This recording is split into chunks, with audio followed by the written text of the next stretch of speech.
સરસ મજાનું ગામ હતું. એ ગામના લોકો મુખ્ય વ્યવસાય પશુપાલન, દૂધ ઉત્પાદન. લોકો ગાયો રાખે. ગાયના દૂધમાંથી દહીં, માખણ, ઘી વગેરે બનાવે અને પછી મથુરામાં વેચે. ગામના છોકરાઓ સવારથી સાંજ દરરોજ ગાયો ચરાવવા જંગલમાં જાય.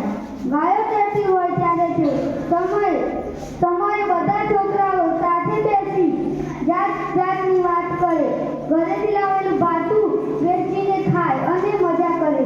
ત્યારે યમુના કાંઠે જાત જાતની રમતો પણ રમે. યમુનાના બહુ ઊંડી અને તોફાની નદી આટલું ઓછું હોય તો એમાં એક કાલિયો નાગ રહે. નાગ બહુ ઝેરી.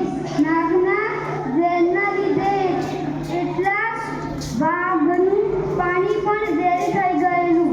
ગોવાળિયાઓ રમતી વખતે કાલિયો નાગ જ્યાં રહે છે ત્યાંથી તો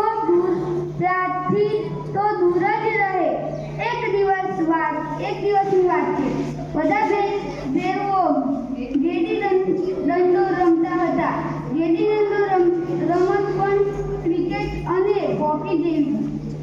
કાલિયા નાગની લીધે સૌ ભેરુઓ એવો નિયમ બનાવ્યો કે જે કોઈ ખેલાડીને લીધે દડો નદીમાં જાય એને જ ખેલાડીએ દડો લઈ આવવાનો. રમત રમતા કૃષ્ણનો દાવ આવ્યો. કૃષ્ણ એ તો જોરથી દડાને ફટકાર્યો અને દડો જઈને પડે નદી વચ્ચોવચ. બધા મિત્રો ચિંતાતુર થઈ ગયા. શું થશે?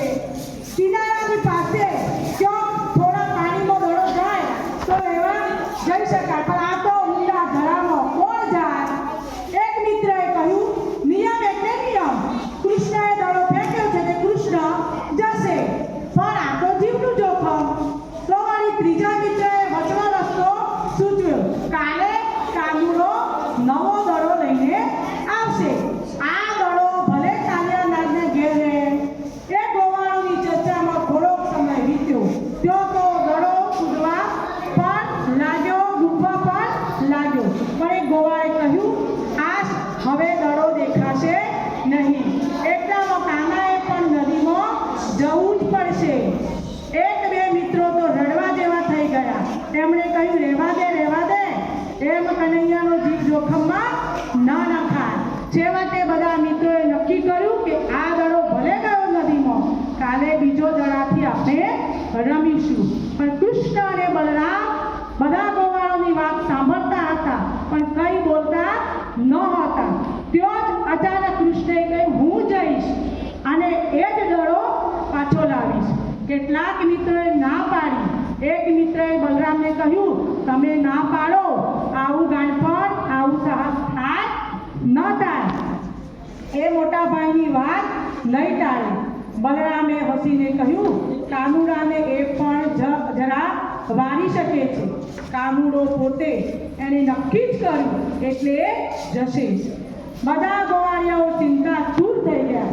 નાના કૃષ્ણ, આવું ના કરાય. કાનજી, આવું ના કરાય. પણ એ તો નદીમાં જ જંપલાવી દીધું કે ધડામ લઈને એને તો કૂદકો મારી દીધો. કૃષ્ણ નદીમાં પડે એ વખતે દડો ડૂબી ગયો હતો.